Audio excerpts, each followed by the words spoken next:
Welcome to Awesome Movie Year, the podcast where we take a look back at an awesome year for movies, which is every year.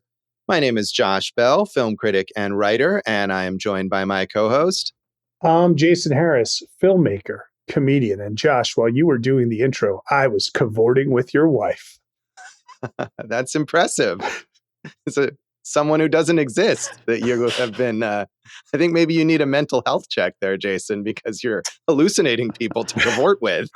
If this is the only reason I needed a mental health check, I'd be in much better shape than I am most of the time. Well, we'll set that aside for the moment.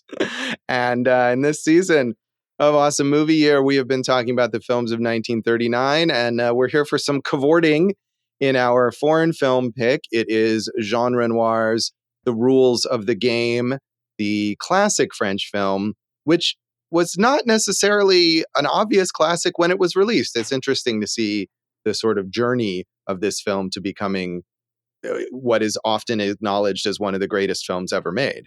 Yes, Josh. Steve Perry, the original lead singer of Journey, but as you know, multiple replacements since then. Yes, that's exactly what I was referring to. So, Jean Renoir at the time was a major figure in French film. His previous films had been very, very successful. This was a highly anticipated film that he was making. It was at the time the most expensive French movie ever made. Its budget eventually sort of ballooned after reshoots and other things to 5.5 million francs, which is like a lot of dollars, probably. I didn't do the math on that. Good work, Josh. It's hard because you got to look at the inflation plus the exchange rate. And anyway, the point is it was more than any other French film had been. And I think, it seems like one of the reasons why this was considered such a failure at the time that it was released was that it was so highly anticipated and it, became this huge expensive thing. And then people were so disappointed in it that it was a huge loss, I guess. It's like now when we have, if Avatar, well, I don't know if I want to compare this to Avatar, but, something like that where people think, oh, this is the next great thing from this hugely popular filmmaker, and then just it doesn't connect with anybody is what seems like what happened at first here with this film. When you just said that, I was sleeping with your Navi wife. Ha ha, rules of the game do twice, bro. Okay. No. So look, Renoir, a huge star, right? This cost a lot of money. But it was actually banned in France in 1939 for being depressing, morbid, immoral, and having an undesirable influence over the young. So you got to remember, it's 1939. It's right before the Nazis came in, right? Renoir knows the war is coming. And I think a lot of it from what I was reading is like, hey, why don't we like this? Because he painted a portrait of us so accurately and showed how disgusting we are, right? This bourgeois, this upper crust class. And it wasn't until the 1959 Venice Film Festival where it was reassessed and recut the way it should have been. And since then, it's gone down as one of the all-timers. Right. And although even before then, it's interesting because, as you're saying, it was cut down. I mean, in part because it had such a disastrous response that Renoir seemed to have, maybe some self-doubt about this film, including his own performance as Octave, which was a last-minute replacement that he stepped in for his brother to play this part because of scheduling issues. And then the producers of the film also were displeased. So they kept cutting it down. It was 113 minutes when it was initially released, and it eventually got cut down to 85 minutes. And, it seemed like no one liked it, no matter how much he cut out of it, but he certainly didn't improve it by making it shorter. So you're right that it was banned, and it was unfortunate that it was released right before the war broke out. But it seemed like people just didn't like it anyway, even the ban aside at first. In 1956, film enthusiast Jean Gabarit and Jacques Maréchal founded the Société des Grands Films Classiques. Josh, I'm on fire with the French now. You're really butchering it expertly there. A film restoration company focused on neglected film. The Rules of the Game was one of the company's early restorations. and they got the rights to the film. They discovered 224 boxes that had been found at the bombed GM Film Lab, and these boxes included negative prints, duplicate prints, and sound mixes of the film. So with Renoir, they were able to reassemble, recut, and put together most of the original version, a 106-minute version, which is what I think we saw. Yeah. And that was the version that went to Venice, and people woke up and were like, oh yeah, this movie is awesome. Well, what's interesting to me is that's all true. And that's the version that we all watch now, and the version that Renoir approved, and the version that people really liked when they saw it at Venice. And then it was later given a wider release. But before that, in 1952, when the only version really that people saw was that shortened 85-minute version, this still made the top 10 of the first ever Sight and Sound poll. So even then, people had reassessed it even in that truncated version. Yeah, but those cucks over at Sight and Sound have dropped it to 13 in the latest poll, Josh. Right. But I'm just saying, I think that, that reassessment had begun even before the movie was fully restored. So, Josh, to kind of further illustrate a point I was making, here's a quote from Renoir. It is a war film, and yet there is no reference to the war. A reconstructed documentary, a documentary on the condition of a society at a given moment. And I think a lot of it was, you have to figure the upper class people that this is poking fun at didn't really seem to care to be poked fun of at the moment. Right. Although honestly, watching, maybe it's just a contemporary perspective, but it seems pretty mild the way that they are poking fun. I mean, until maybe the end when it gets dark with the shooting that maybe we'll talk more about later. But otherwise, it's just, these people are kind of frivolous and they're all having affairs with each other. But it's light and it's funny. I mean, and it's meant to be funny, not only in a satirical way, but in just kind of like a slapstick way too. So I don't know. It seemed like an overreaction to me.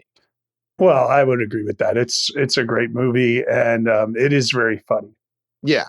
So interestingly, if you look at critical response from the time that it was released, it is mostly negative. And as is often the case with these older foreign films, as I think has happened with us a few times before, of course, the movie in any form didn't make it to the United States for quite a while, although Variety did review it in 1939, presumably seen by a critic that they had in France or something like that. So in 1939, reviewing that 85-minute version, Variety said, "The Rules of the Game is one of those controversial picks bound to elicit much comment, but definitely lacking in marquee strength. It's advertised as a comic film, quote, called upon to open new horizons for the French cinema, taking its inspiration from a new school. As an experiment, it's interesting, but Jean Renoir, who directs, wrote the scenario and dialogue, and takes a leading role, has made a common error. He attempts to crowd too many ideas into 80 minutes of film fare, resulting in confusion. Also weak is Nora Gregor, the former Princess Starhemberg, whose accent is far from pleasing and her acting stilted."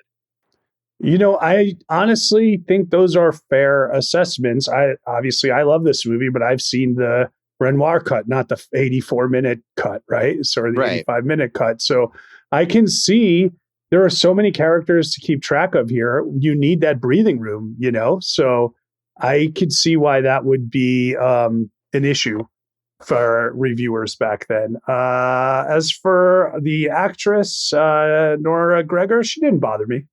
Yeah, and I think her performance still is often held up for criticism. Even I'm looking on like Letterboxd and stuff now, and I guess maybe she's not as charismatic as some of the others, and that's a problem when the idea of her character is that all these men are after her and she's like irresistible or whatever. But I didn't think she was necessarily bad, and in terms of being stilted, right? She's meant to be an Austrian. I mean, and she is Austrian. Speaking French. And so that awkwardness is kind of part of the character. That gives her that sort of outsider element. And so I thought that was fine. But yeah, even this 106-minute version, I felt like even later in the film, there were moments where I was like, who was that person? So it is a lot of characters and incidents to cram into even the longer version. I mean, this isn't the first time we've dealt with this season. We kind of talked about that with the women, with all those characters to keep track of. And I know this sounds like so silly, but the fact that it's in black and white makes it harder. I mean, I suppose you're right. And something that you said about the women, which of course we disagreed on generally, but you can differentiate characters in movies that have a lot of characters often with their style. Oh, this person dresses this way or has this kind of hairstyle. And if it's in black and white, there's less of a chance to differentiate their clothing. And of course, at a time when people all kind of dress the same, all the men are going to wear the same exact outfit. That's just the way it was back then. So I think that's fair. So Renoir, from what I was reading, Josh, he was out at the theater one night with his wife, and they came upon Gregor and I guess he was like a duke or something, her husband. And like he immediately fell for her and decided, I must cast her in the film. And then he like fell in love with her in that regard. And then during filming, he left his wife, but fell out of love with Gregor because he wasn't thrilled with her performance. And then I think ended up marrying his babysitters, the kid's nanny or something like that. Yeah, that sounds about right for the film industry. But yeah, I mean, one byproduct of that, again, just according to that same Wikipedia, I think that I read, is that he started like expanding the roles for some of the other characters, which I think is good because it makes it more of an ensemble piece and not just focused on Nora Gregor's character and the men who are infatuated with her. And I think it's better for having that range of characters and storylines, even if it's sometimes hard to keep track of. And, to go back to some of like our Christopher Guest discussions on here, this was like a third scripted and then detailed like in outline form beyond that, but there was a lot of improv. Right, which was one of the reasons I think that it went so far over budget, because they're redoing and rewriting scenes and storylines as they're shooting, which of course adds time to the shooting schedule. So this film did eventually open in New York City in that shortened version again in 1950. So in 1950, Bosley Crowther in the New York Times said, "Here we have a baffling mixture of stale sophistication, coy symbolism, and galloping slapstick that almost defies analysis. The distributors claim that the picture, made shortly before the war, was banned by the occupation on grounds of immorality.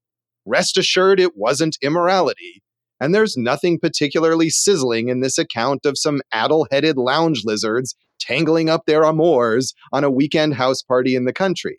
If the game is supposed to be life, love, or hide and seek, which makes more sense, it's Renoir's own secret. At any rate, the master has dealt his admirers a pointless, thudding punch below the belt." Blech, you Crowder. How about that? I was actually thinking about this because, like, the opening scenes with kind of Christine and her servant, I guess, or what would you call her? Maid, I think you would call her. She's a lady's maid, right? Yeah, but I mean, she's basically like a dedicated servant to her. And well, yeah, I mean, that's kind of what a lady's maid was. You haven't watched enough Downton Abbey, Jason. Clearly, I haven't. But they're talking about like, do you have lovers? Oh, how are your lovers in comparison to your husband? Like, they're so open about all this, and I thought that was like really impressive considering the time period. Like, no one's going behind each other's back. They all know about each other's affairs. Everyone's just trying to have sex with everyone. It's very, sexually forward moving in the swinging 30s there, Josh. Right. Well, I mean, as we talk about with all the American films that we have covered and will cover, the Hays Code was constraining what you could do in a Hollywood film at this time, but that's not the case in other countries. And so they're able to be frank about that in this movie in a way that a Hollywood movie would not at all have been able to do in 1939. And, the French are known for their affairs and all that. So that kind of fits with it. But on the other hand, I mean, I agree with you. I appreciate how sexually free it is. But as this kind of satire, right, you have to wonder, is that the sexual freeness of it is something maybe that Renoir is critiquing as morally bankrupt? Definitely don't think he's doing that. He participated in it, I think, as well. Maybe he's commenting on that from a participant standpoint. Right. Yeah. I mean, it could be a self-critique as well. But I mean, I think it goes along with the whole decadence of the rich here. That's the larger theme of this film. I agree with that. And I think that's part of the brilliance of it is that even in the beginning, they know they're on the verge of war. I mean, that's all there in like the kind of title card stuff right before the story starts. And like, because they never mentioned the war and they go about these dalliances, I think it adds like almost an extra layer of just kind of sadness and surrealism to the whole thing. Yeah, I mean, and making Christine Austrian, which was only done because of the casting of Nora Gregor, obviously that adds a layer to it as well in terms of the war, because here's someone who has left Austria and is now in France, and people would have been fleeing from the Nazis during that period of time. So it's another way to think about the effects of the war in a larger sense. I'm glad I mean, I had seen this movie a long time ago, but after watching like The Last Metro, kind of have a different appreciation for it as well. Yeah. I also, had seen it a very long time ago. So in 1951, the shortened version again managed to make it to London, where Virginia Graham in The Spectator said, "The Rules of the Game was the last film made in France by Jean Renoir, a film which he wrote and directed and which he plays a leading part. Though pictorially it is very satisfying. The scenes of pheasant shooting on a crisp autumn day are beautiful, though they seem strangely inappropriate to a French film. Renoir has mixed high tragedy and low comedy to such an extent that one is bewildered. The group of aristocrats, most members of which are indulging in illicit love affairs that make them dismally unhappy, are constantly being interrupted by the slapstickery of those below stairs, whirls of valets and maids chasing each other through marble halls waving pistols. The author, Dalio, Gregor, and Roland Toutain are effectively sad, bad, and mad as the mood takes them, and for all their charm and inconsequence, it is hard to hang on to their coattails." They're also cads. Yeah, they are. Maybe they have children so they could be dads. This is some good old rhyming here in this the pilot this review. Yeah. Flew across the Atlantic. That was rad. I don't know if they would have used that term in 1951. Well, I'm glad to have watched this movie.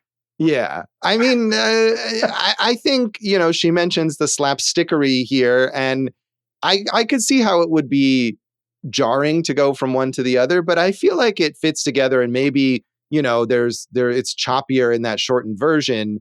But to me, it didn't feel too jarring to go from like the hunts and some sort of like serious romantic bits to the wackiness of the chasing around the estate with a pistol or whatever. "I say, I've come for an evening of cinema, and you have brought me to this house of slapstickery. How dare you, you brute!" I'm going to assume that's an accurate impression of that British film critic, because why wouldn't it be, right? Well, I mean, this is really one of the tougher kind of responses that we've had to consider when you were bringing these criticisms up, because we saw a different movie than they did, right? So, like, there's no way I'm knocking that, because I think, like, hey, look who you're talking to. The guy who's always like, dude, why are these movies so long, right? But in this one, like, I don't think 85 minutes would have done this justice. Right. No, I agree. And you're right that it's tough to do that. And I wanted to get, contemporary reviews as we always do, but it did seem slightly unfair to only talk about that. So I did grab one extra review, and this is from 1961, when the restored version was released in New York City. And Howard Thompson in the New York Times had a much more positive response. He said, "The full version of Jean Renoir's study of the manners and mores of pre-war France opened yesterday and completely justifies its European reputation. Admirers of the director's work will not find the moving simplicity of his expression of a pacifist theme in Grand Illusion or the colorful decor of the river, but will discover instead a deeply personal statement of unusual richness and complexity. Renoir obviously set out to make a masterpiece, closely following the literary tradition of Beaumarchais, who also foreshadowed the fall of a decadent aristocracy on the eve of the French Revolution. For discerning audiences, the rules of the game affords a memorable experience. Yeah, Beaumarchais was an influence on this, correct? I'm sure he was, yes. Yeah.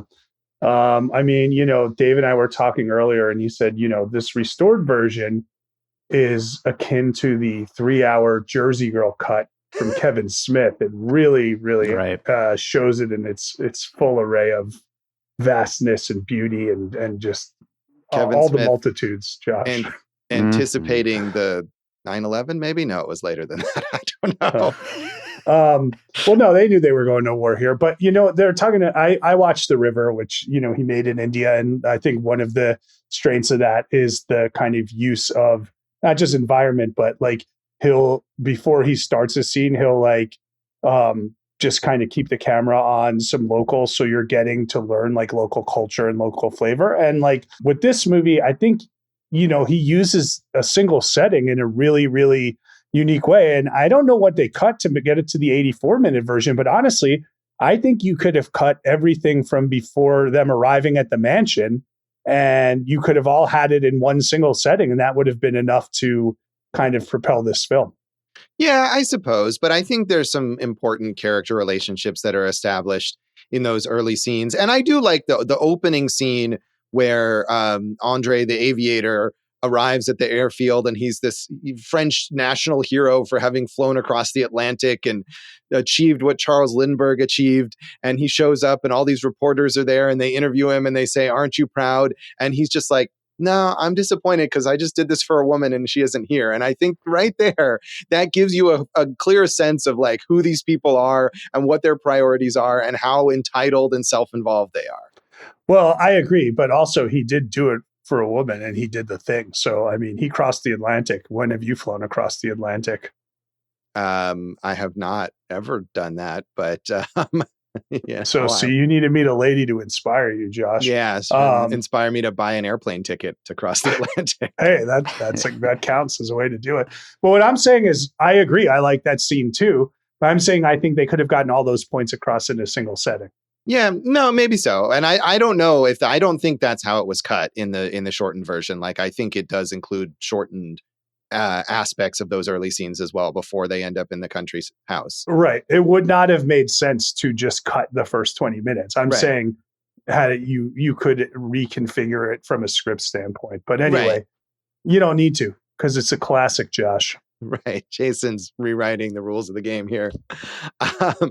So you watched this before. I know you were very excited for us to talk about it. So when had you seen this before? I saw it in college in Sabrina Zanella Ferrezi's film 501 class, which I had to fight to get into because I was only a sophomore and they wanted me to keep taking prerequisites, even though I had already finished them because of my AP credits. So I got in, and she was like a classic, she almost looked like she was on Sprockets, though, Mike Myers. But she was, like you could see her working in film restoration, that type of professor. And I miss her, Josh. I miss her a whole lot. I don't. Okay. I thought that was a nice little moment, but no, she's married. Maybe in honor of this film, I'll sleep with her.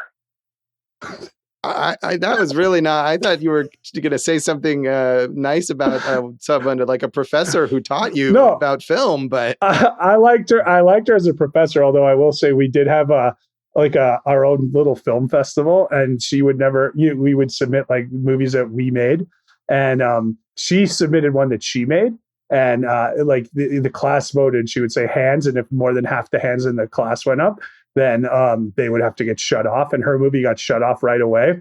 And then Josh, I submitted a film that you and I made in high school, which was a love story between a dog, a cow, a blender, and Janet Reno. And the audience liked it quite a bit. She kept saying hands, hands more often than not, and no one would raise their hand, but then she shut it anyway. So Zanella Ferrezi and I still have some heat because I beat her. And I beat THX 1138, the George Lucas movie, in there. So she endorsed the rules of the game, but not our weird music video. I didn't remember that Janet Reno was part of that.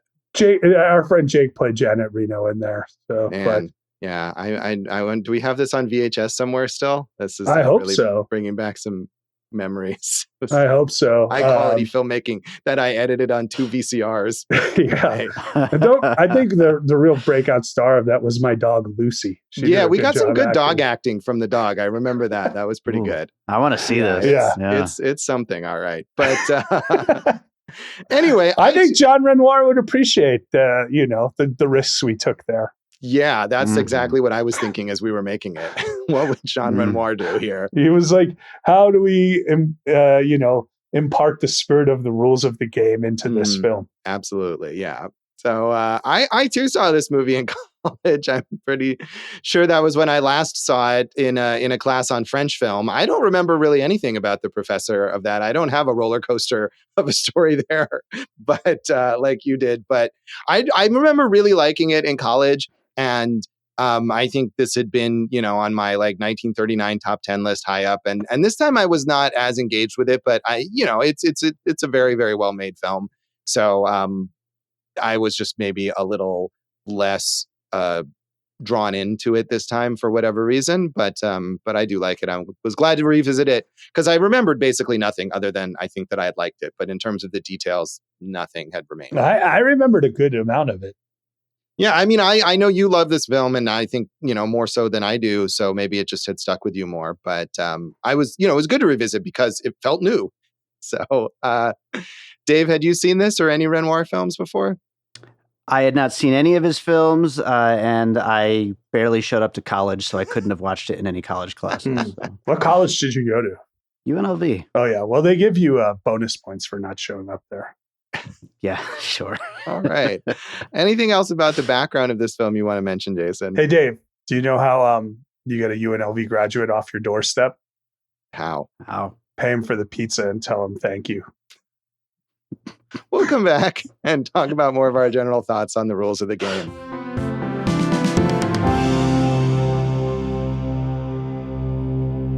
Welcome back to Awesome Movie Year. In this season on the films of 1939, we're now talking about our foreign film pick, The Rules of the Game from Jean Renoir. And Jason, you were really looking forward to talking about this. And did it live up to your memories of it? It did, because, that class I was referencing, I remember it took place so early in the morning. And this is going to shock you. I didn't have good sleeping habits in college. So I was always exhausted. I lived in Warren Towers, which was the second largest non-military housing facility in the country, in the whole US. So there were always people up. There were always germs being spread, right? Like you'd go to sleep for 4 hours, go to class, and then sleep through the whole afternoon. But to wake up and watch a black and white French movie from the 30s, whether it was 8 o'clock or 9 o'clock, I don't imagine it was as late as 10 o'clock. But, it's tough to get into that. But this one held me right from the beginning. I thought all those elements of humor, absurdity, commentary, along with the technical mastery all worked. It just captivated me. And I felt like it was even funnier this time. I actually thought of Dave during this moment, and we'll have to talk about the hunting sequence. But during the moment, all these kind of aristocrats are talking and they're like, remember George? He went on a hunt last year and he shot himself in the thigh and it killed him in 20 minutes. Let's be careful. It's just why did you think of Dave in that moment? Because it's so dark and hilarious. It's the type of humor that I think Dave would like, but it's just they don't care. They don't care about anything but themselves. Every single character in here, perhaps maybe not Octave, played by Renoir, who did not deserve the hate for his performance. I thought he gave a good performance, to be honest with you. Yeah, I agree. And especially because it was a last minute thing that he had to step in when no one was available to take the role and was rewriting it again on the fly in order to make it suit him better versus what he had initially written it. I think so too. And I think in a way that character is like the heart of this film because he seems to have more of a heart than a lot of the other characters do, and he's this kind of melancholy guy, and he himself is not really an aristocrat. He's just kind of like a hanger-on here, and he's dependent on the generosity of these wealthy people in order for him to live, really. So I agree. I think he does a good job with that kind of character. So I watched A Day in the Country, which he's also in, and Yeah, I mean, he's a solid actor. I don't know why the hate is there, but I love the way he moves the camera.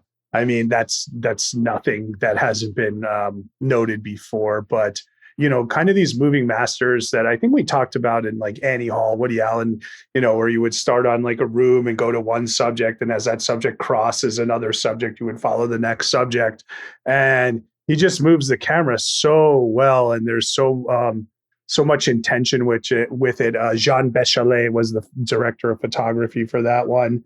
So yeah, I just think like you could watch it with no volume to get those like kind of technical elements if you really wanted to, but it's weird. It's funny. The main character who collects all these like dolls and musical instruments, it's just strange. I liked it all. Yeah, I wondered if those like music boxes and like automated little dancing toys or whatever were meant to be creepy, because they sure are creepy. And it definitely adds to that sense of the sort of oddity of the rich, right? This is what this guy does with his money, is he like seeks out these antiques and like restores them, and makes a big deal of presenting his latest find to all his rich friends as they watch this sort of music box clockwork thing go, and these creepy little figures like awkwardly dancing or whatever. It's definitely the kind of thing that could be in a horror movie in a slightly different variation. I think you're right. I saw that Renoir had said that was the best film he ever filmed, and that performance was thought the top performance by the actor. Is this Marcel Dalio, who plays the Marquis there, who is the one who hosts everyone? He is the owner of this country estate, and is the collector of the weird music box things. Yeah, I mean, that whole sequence is strange because they're like all there for like a weekend getaway, and then they're like, well, we got to put on the show. Like, what? Who for who?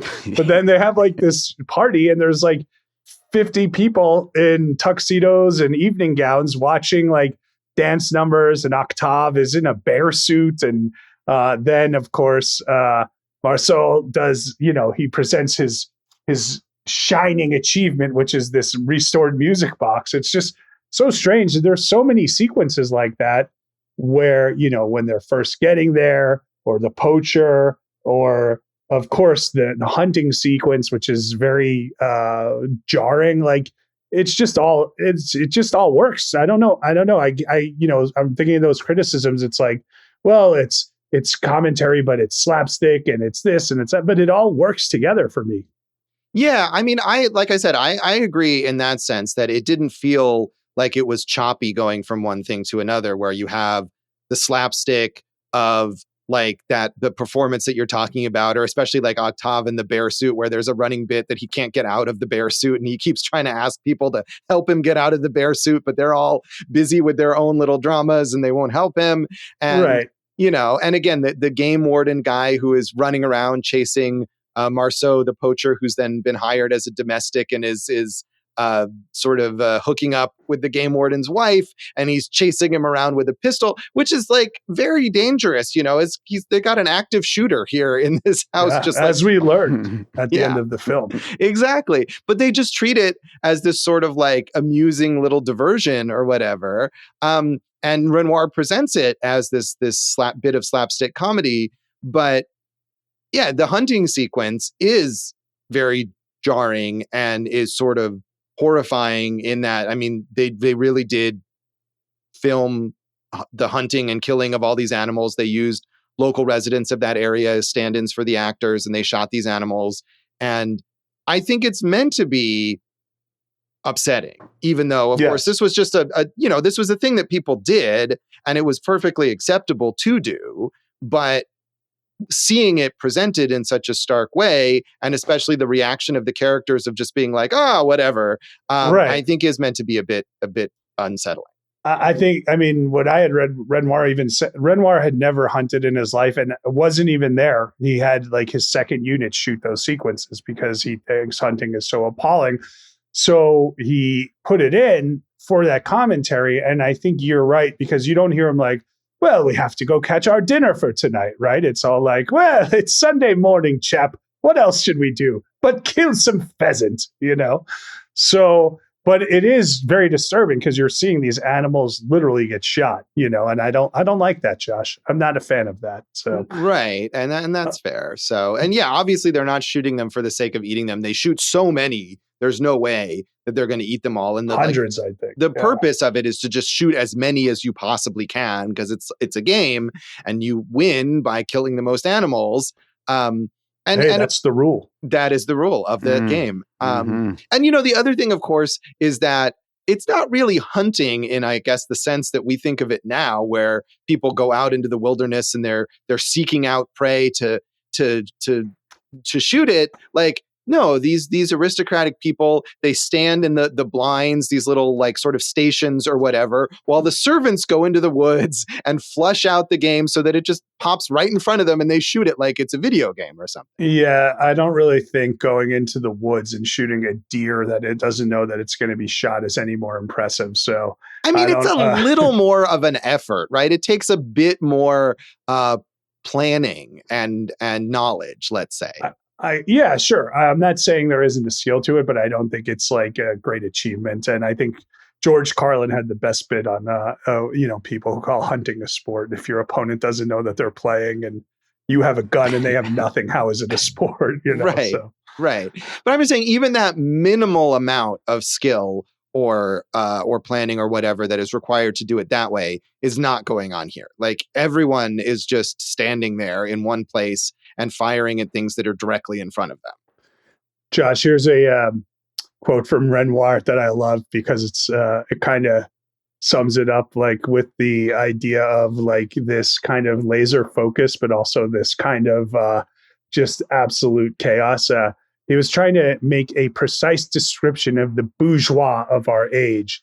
Ambition when I made the film to illustrate this remark: we are dancing on a volcano. I mean, that sounds about right, right? The idea here, we know the war is coming, and even audiences in 1939 knew that it was coming, and these people are either oblivious or they just don't care. They don't feel like anything like that will ever touch them. Right. And so they're far more concerned with their affairs and their, jealousies and whatever. And then when violence does come, as you say, they have that one reference to a fellow aristocrat who died in a hunting accident. And then, if we want to talk about the ending of the movie, because of all these ridiculous jealousies and misunderstandings, that game warden kills Andre, the aviator, by accident, just because he meant to kill somebody else. He thought Octave was having an affair with his wife, which was not the case. Or actually, it was the case, but not in that moment. That's not what was happening. And instead of being horrified, Octave wasn't having an affair with his wife. He was, with the maid. Yes, he was. That's what what you referred to in the beginning of the film. No, you're wrong. Octave was in the greenhouse with the Nora Gregor character, but the maid, they gave her the cloak. Right. No, exactly. I know that. Yes. What I'm saying is that earlier in the film, he was having an affair with the maid. Well, everyone was having an affair with the maid. Right, exactly. But they explicitly mention in that scene you were talking about where Christine is asking her about her lovers, Octave is one of them.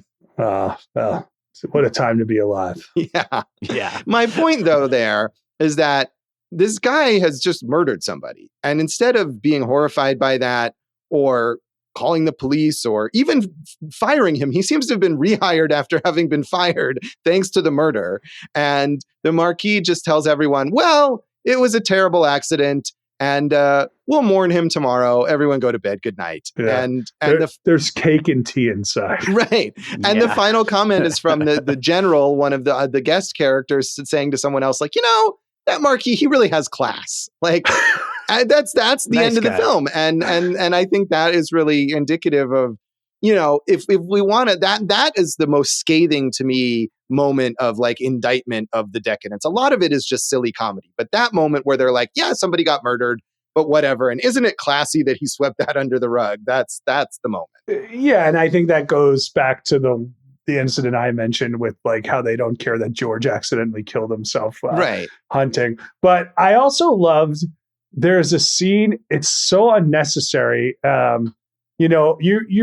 when we think back of like Fargo, right? And Frances McDormand, when she goes and she meets her old like high school friend, and there's that scene you could totally cut from the movie, but it's so weird and strange and so lovely with color.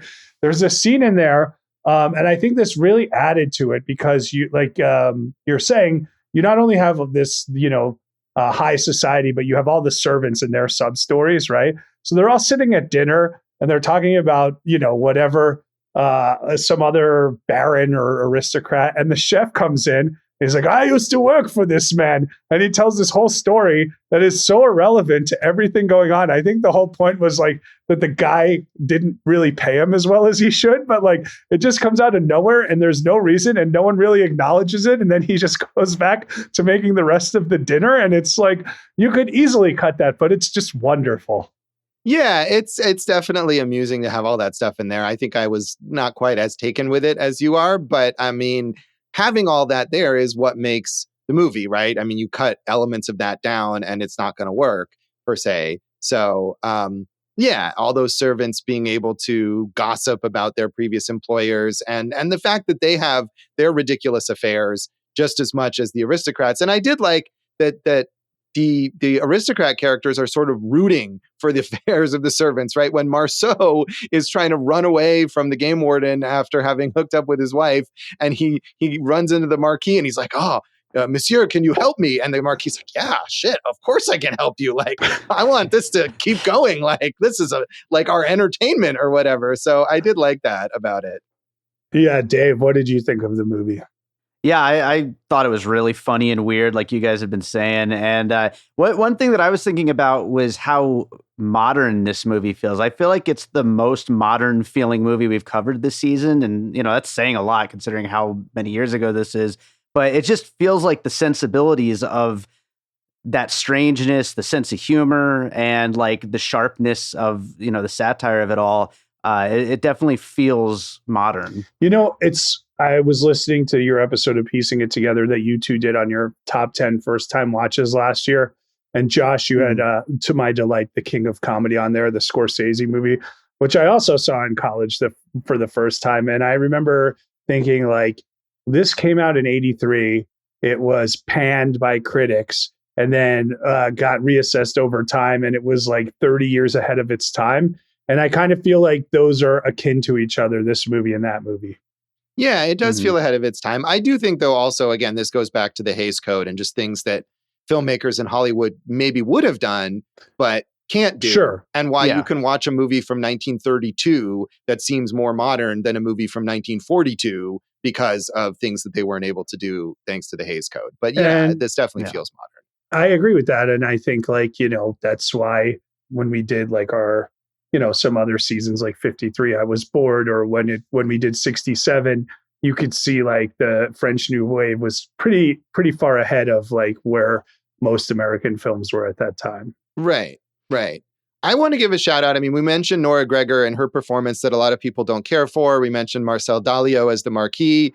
I want to mention Paulette Dubost, who plays Lisette, the maid, who is just, to me, like was the best performance in this film. She's so vibrant and fun, and she's the most likable character, I think, because on the one, she's not an aristocrat, but she is just as engaged. She's just as horny as all the aristocrats. She's the one who has all these lovers and is engaged in all these affairs and is married to this guy, but doesn't really seem to put much stock in being married to him and is happy to have an affair with whoever shows up. And I just loved her performance. I thought she makes that character so likable and so charming. And that to me was like the character to focus on while I was watching this film. Yeah. Okay. That's cool. I really thought Renoir was, as Octave was, the character to get behind as well. He was my favorite. Yeah. I mean, I agree. Like I was saying before, I mean, I think he's presented as the most layered and the most sympathetic. And of course, it's this kind of tragic, unrequited love that he has for Christine. And at the end of the movie, he realizes that he could never really be with her. And he sends Andre off to be with her, of course, sending Andre to his death and thus saving his own life. But it's still this sort of tragedy that he can never have love. I mean, is it that I feel like that spoke more to him as a character than more about the circumstances around him. Like he just, was kind of like, he never felt that he was good enough for the high society class and the people he was with. And you could tell like there were those issues of whatever self-image, self-confidence. And it kind of felt like he didn't feel like he deserved to have love. Right. I think that's true, but it's also because of the class differences. I mean, what happens is that he's ready to run off with Christine, and Lisette, the maid, tells him, like, what are you doing? Like, you don't have anything. Like, what is she accustomed to? What can you possibly provide for her? And he, I think, realizes, even though maybe you want to give Christine the benefit of the doubt and say, oh, she'd be happy if they were in love or whatever, but she is used to that. She does come from this aristocratic background. And he realizes, like, in the moment, maybe they declare their love. Christine also is very fickle. Like 10 minutes earlier, she has declared her love to Andre. Yeah, that's a little strange. I agree. Yeah. Also, it's strange that we're talking about that. And Nora Gregor, the actress, she, like we said, she was basically akin to a duchess in Austria. And then they fled to France. And then they had to flee France, where they lived in Argentina. And they led a very modest lifestyle. So it's interesting that she played this woman, and now she was kind of ended up living both ends of that spectrum. Right. I mean, I think part of the rewriting of the character once she was cast was maybe to reflect some of her actual background. But yeah, I mean, in terms of Octave, I think it's both. I think it's that he maybe has this low self-esteem and doesn't feel like he deserves love or deserves someone like Christine, but also the way that society is set up is going to keep him from that, even if he went. Sure. It's like a caste system almost. Yeah, so. It is indeed. So any other aspects of this film that you wanted to highlight or things that you liked about it? I mean, Josh, this is a classic in every way, technically. Jean Prat, the film director, said the film soundtrack was of a perfection never equaled by any French film. And obviously, I thought with that, the idea of like kind of like the dialogue and like just kind of there's a soundscape going all the time. And it does in a way remind you of Altman. And Robert Altman said, the rules of the game taught me the rules of the game. Did he say it in that way? Sure did. Well, I had to present it to get some really good dramatic effect there, yeah, Josh. So, but yeah, no, I think I'm ready to rate this thing out of 5 weird, crazy music boxes. Yeah, why not? Out of 5 music boxes, how would you rate this? It gets 4 for me. Great movie. Yeah, I give it 3.5. I mean, it is a great movie, and I certainly would recommend people watch it. I think, like I said, for whatever reason, I wasn't quite as engaged with it this time, but it is a deserved classic, and it's one to watch. So, Dave, how would you rate this? I went 3.5. It's just all those killed animals that brought me down from That's 4. Fair. Right. So. Yeah, I know that's in it because Jason, I remember when we talked about Stagecoach, you downgraded it because of the animals that were killed during that filming. But this one doesn't get a downgrade for the animal. Well, I think I did. That one, I think I did. And I think I probably would have given this 4.5 without those. Okay. So. Fair enough. Yeah. So we'll come back and talk about the legacy of the rules of the game.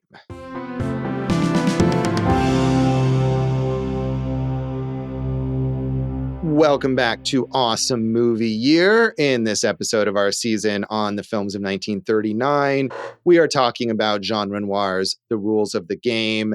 And legacy-wise, we've really talked about this, but the restoration of it and its status as like one of the greatest films ever made is the major legacy of it, really. As Jason was describing, in 1956, it was restored back to almost the original cut. Renoir did approve it. It was missing, I think he said, one scene that had been part of his original cut. And that is really what has led to this greater appreciation. It has been on the Sight and Sound list every time since they first made that list in 1952. And as you said, Jason, but this was the first year that this last year was the first year that it was not in the top 10. So what's going on with these critics nowadays, Josh? I mean, it's only now regarded as the 13th greatest movie of all time. Like, I think it's still pretty good. 9 behind Tokyo Story, Josh. Jason, 12 behind Jean Dielman, Josh. Come on. Jason's crusade against Tokyo Story continues. I love that Jason rewatched Tokyo Story just to be sure that he really disliked it. That is dedication to disliking. I bumped it up on my second viewing to 2.5 stars. So yeah. Hey, Dave, nice. Josh can tell you I'm on this very misguided project to watch every film that's on the Sight and Sound list. And it's not a project that I plan to finish like this year. It's probably like a 4-year project, but it is always tempting, like at night when I'm sitting there, like, oh, what should I watch tonight? What's next on Sight and Sound list? And it's just like, but then you just become a dingus, Josh. You got to get a good variety. But speaking of great movies, Josh, The Restoration, as you know, was dedicated to the memory of my former boss, Andre Bazin of Cahiers du Cinema. Yeah. Jason, somehow a key member of Cahiers du Cinema in the 1950s. I'm amazed at how you've accomplished that. Well, Josh, that was a heyday of journalism, so you should just enjoy it, because as the entire field that you've dedicated your life to continues to careen off the cliff as we speak, let's just look back at those times. Yeah, that's good. So even though the response to this film wasn't that positive initially, Renoir was still this major world filmmaker. And because of the war, he left France after 1939. This was his last French film, the last film of his initial French period. He went to Hollywood after this and made a bunch of films in America in the 1940s, including The River, Jason, which I know you watched recently. And I've seen another film of his from that period called The Woman on the Beach, which is an interesting, although another one that was kind of compromised and edited down, but it's an interesting kind of melodrama romance thing. So that was his period in America, but never really achieved the heights, I don't think, of what he had done in France. Well, so The River was 52, I want to say. And I don't even think that, I think I was maybe post-America, where he was like working in Britain and like doing co-productions with different countries. But that was his last, I think that was his last English language film. Yeah, that makes sense. I haven't seen any of like the Hollywood movies, but I'd be interested, because again, we're talking about these Hays Code era films. And I mean, like a filmmaker like Renoir, like, I mean, even like A Day in the Country, there's so much kind of underpinning sexuality to it. So I would be interested in watching some of those. Did you like that movie? I mean, I liked it, but I didn't love it. And it's definitely one thing that you can tell that part of the clashes that he had with the studio and things that were cut were related to sexuality. And it involves an extramarital affair. And there's, certain things you just couldn't do related to that with the Hays Code. And so it's not surprising that he might have butted heads with the censors in Hollywood during that period. And I don't know if that happened on every Hollywood film that he made, but certainly it did on this one. Because, as you say, he had this freedom in France in the 20s and 30s to depict sexual relations much more freely. It's just so crazy to me, man. Like, if we don't talk about sex, no one will want to have it. Right. Yeah. We'll pretend it doesn't exist. So, Dave, you watched an early Renoir film for this as well, right? La Bête Humaine?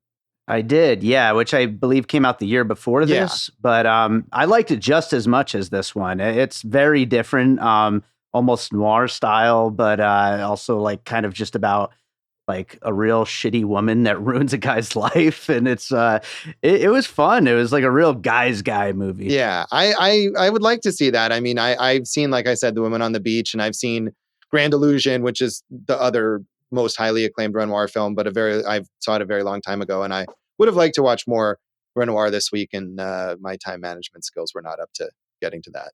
A Day in the Country is really interesting because he had shot it's a 40-minute movie basically, because that's what he was able to shoot before I think he had to, flee the country or whatever. But for whatever reason, if it was that or for whatever other reason, he was never able to finish it. So what you're watching is like a half completed, really cool project that works as a full thing, but you're also wondering, like, what would this have turned into? Right. And I guess he never returned to that. He did return to France in 1952 and made more films there. His final film, called The Little Theater of Jean Renoir, was released in 1970. In 1975, he won an honorary Oscar. And And I don't know, we should say someone on Letterboxd, I think referred to him as the original Nepo baby because, of course, he is the son of the famous painter Pierre-Auguste Renoir. I mean, that's a little unfair. He's not. I mean, they're saying it in a joking manner. I don't think they're trying to discount his talent. Yeah, I guess. I don't know, man. I mean, he didn't get jobs in movies because his dad was a painter. No, but I mean, his dad was famous, which I'm sure doesn't hurt.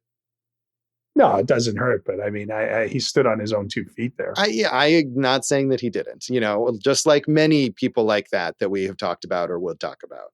Over here at Go for Jason on Letterboxd, I don't think I'd agree with that. Okay, fair enough. Also, I'm sure there were Nepo babies long before that. Probably so, yes. But I mean, in the sense that we're talking about it now, which is always within like the arts and within the film industry in particular, they're ones in theater or whatever, in vaudeville or something before this probably, but we don't really talk about I guess in a way, couldn't you say like every king or queen who grew up a prince is the a aristocracy is a Nepo baby? Yeah, true. You mentioned Nora Gregor and her kind of sad later years. She only appeared in one other movie after this and died at age 47 while living in exile with her former aristocrat husband, Austrian husband. She was only 47, so kind of a sad end there. Yeah, it is. Paulette Dubost, who you had mentioned, was in over 250 movies and lived to 100, Josh. Yeah, she has credits in French film and TV all the way through 2005. That's wild, man. Wow. So, yeah. And Dave was talking about The Grand Illusion. Obviously, Renoir, one of these directors who loves working with actors repeatedly. Marcel Dalio, the Marquis, was in Grand Illusion. Also, I mean, this is just so crazy because I pulled this quote where they said, German Nazi army in occupied France used posters of Dalio's face as a representative of a quote unquote typical Jew. He fled to America, where he was in movies like Casablanca. He never achieved the level of fame that he did in France, but all of the other members of Dalio's family died in Nazi concentration camps. Oof. Yeah, that's horrible. Terrible. Yeah. And, he probably was able to get away just because he was this well-known film star. But he had a decent Hollywood career. Gentlemen Prefer Blondes, a movie that we've talked about here. He was also in. And after having a small role in Casablanca, he had a major role in, which I was not aware of, the short-lived Casablanca TV series from 1955. And he worked in film and TV all the way until 1982. As per tradition here on Awesome Movie Year, Josh, give us a few bars of the theme song of the Casablanca TV series. I did not look any further into that, but maybe if we do an episode on Casablanca someday, I'll check out the Casablanca TV show. Oh, Casablanca, nice. I guess. Obviously, this is a huge cast. The one other actor that I wanted to mention here, which I thought was fascinating, is Henri Cartier-Bresson, who just plays one of the minor servant roles here. But he is an incredibly renowned photographer and painter, a pioneer of street photography. And he's in this film because he was studying cinematography and filmmaking with Renoir, who insisted that he had to take a part as an actor in order to experience being on both sides of the camera. So I just thought that was an interesting little small aspect here. That's cool. Who did he play, Josh? He plays one. He doesn't even have a name, his character. He just plays like one of the servants and, maybe has a couple lines or something. But, not a major part, but just for him to have experience being in the film and being directed and delivering a line or whatever, I think. This, you research this movie and it's so crazy because like we just got through like, well, it's 2024 now because, the strikes last year, like, so all the release schedule is screwed up. And then you read like stuff like this. Renoir originally wanted to release the film in June because the potential war would make a post-summer release impossible. Yeah. But he was 9.5 weeks over schedule when he wrapped. So. Right. I mean, there is a lot about the war disrupting, releases of these films. And I mean, in America, where, of course, films continued to be released, it's a bit like, when we remember like movies that were released right around 9/11 or whatever that got buried and, movies that got released in September 39 or whatever, when Hitler invaded Poland and the war began. were overshadowed perhaps by what was going on in the world. I found a lot of quotes from Renoir because I do think it's so amazing that like they knew the war was coming. They made a movie about with that impetus, knowing that this was a background in society, and yet there's no reference to the war other than a title card. And I think it like adds such weight to the movie. And Renoir, when we were talking about how people hated this movie at first, he said he depicted pleasant, sympathetic characters, but showed them in a society in the process of disintegration so that they were defeated at the onset. The audience recognized this. The truth is that they recognize themselves. People who commit suicide do not care to do it in front of witnesses. Yeah, I mean, I can see that. Although, again, I feel like what he's saying, they are pleasant. The characters are mostly likable. They're not as nearly as reprehensible as we might expect in a sort of satire of the decadent rich that we would have now. It's almost like, just like a blind spot or an ignorance, like just like they're in a bubble, right? So like they don't really have, like they can succeed in that world, but if you had put them as bakers or shoe shiners, they wouldn't have any idea of what to do. Yeah. So anything else you want to say about the legacy of this film, Jason? The rules of the game taught me that they taught Robert Altman the rules of the game. Thank you. So that is the rules of the game. And that is this episode of Awesome Movie Year. Check us out online and on social media. We're at awesomemovieyear.com. Awesome Movie Year on Facebook and Instagram. Awesome Movie Pod on Abortion. I'm Jason Harris Comedy, or Jay Harris Comedy on all the socials. Find me at Go for Jason on the Letterboxd. And Jason, you're always making fun of our website, but we had some really nice comments submitted on our website. No, I never make fun of the website. I make fun of the Twitter. Well, right. But you also have, mocked the mention of our website and, its usefulness. But we appreciate the people coming. Well, that's just because when I look on it, like the graphics look stretched. It looks like Dave made the website with clip art from the 90s. Oh, man. Now you're just throwing Dave under the bus. No, continue. Web design is not my strong suit, guys. Continue to go to our website and give us feedback. Yeah, shout out that listener who gave us that awesome feedback. Yeah, Albert from Vienna, Austria was very complimentary. We very much appreciate all of those comments. Maybe he will have some thoughts on the Nora Gregor character as this Austrian dissident. Maybe he will. So you can find some old stuff from me at joshbellhateseverything.com. I'm at Josh Bell Hates Everything on Facebook, at Signal Bleed on Twitter or X, or abortion, as Jason called it for some reason. And also at Signal Bleed on Blue Sky. And on there's Letterboxd. Josh defending Twitter X again. I am not defending it. I'm just saying you are trying to tout our presence there by using this horrible imagery that you're giving people for it. It's the worst, bro. It does kind of suck, but there is still a lot of good stuff, a lot of good accounts like Awesome Movie Year that you can connect to on there. And if you're on Letterboxd and you watch one of the movies that we talk about, tag your review Awesome Movie Year. We would love to know what you think of any of the movies that we cover here. And you can listen to our producer David Rosen's awesome podcast, Piecing It Together. Check out Piecing It Together wherever you listen to podcasts, and follow us on social media at Piecing Pod. Jason, what are we doing in our next episode? Josh, it's my pick. And guess what I did for this season, Josh? You picked a movie you wanted us to talk about? That I've never seen. We're going to try the 1953 experiment all over again, this time with Howard Hawks' Only Angels Have Wings. So tune in next time for Only Angels Have Wings. And thanks for listening to Awesome Movie Year. Thank you for listening to Awesome Movie Year. Make sure to follow Awesome Movie Year on Facebook, at Awesome Movie Pod on Twitter, and at Awesome Movie Year on Instagram. And if you like the show, review us and rate us with 5 stars on Apple Podcasts.